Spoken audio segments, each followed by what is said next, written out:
Women's soccer team called the Matildas have recently been thrashed by an under-15 boys soccer team with an embarrassing score of 7-0.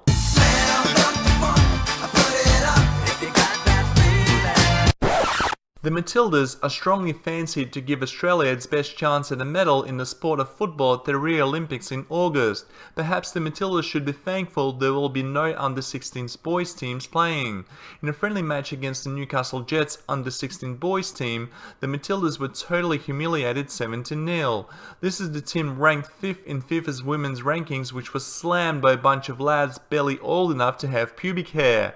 Gary Van Egmond is assistant Matildas coach and academy director of Newcastle Jets.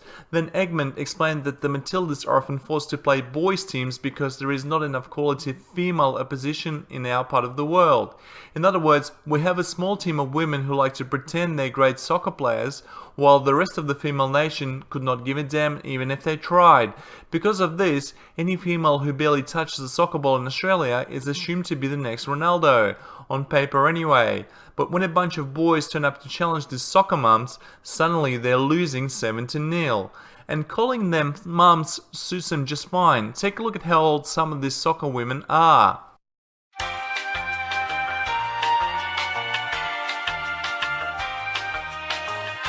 Now, I wouldn't normally hang dirt on such poor performance from a female soccer team. However, only last year the Matildas have complained about a wage gap between the Australian men's soccer team, the Socceroos, and the Matildas. The Matildas should be paid according to the constraints of income generated by women's football.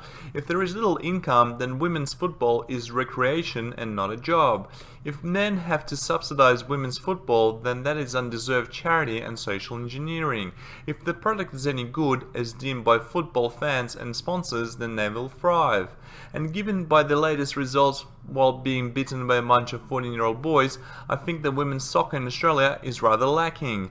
The Socceroos play in front of crowds of 30,000 plus when they play, with everyone paying at least $50 for the privilege. They have a number of sponsors. A-League matches have attendances of 5,000 plus, with some clubs pulling significantly more people than that, for 27 weeks of the year, with everyone paying at least $20 for the privilege. Matildas and Women's Soccer League matches are played in front of a few hundred people at best, even when the cost of admission is free or a token amount. You're asking men who generate the revenue to subsidize the women, and that is discrimination. And even the UFC bantamweight champion of the world, Ronda Rousey, admits that for what she brings to the UFC championship, she's worth every cent she's paid and nothing more. Well, let's do that. We talk about separate but equal, but having even mentioned the Floyd Mayweather fight, they walked away with hundreds of millions of dollars at stake. You being at the height of your sport, maybe make what, $1 million at most per fight.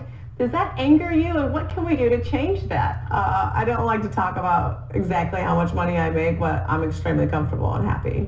You are? Yes. Okay. So and if I got to a point where I had almost 50 fights, I would probably be making close to the same amount of money that Floyd does.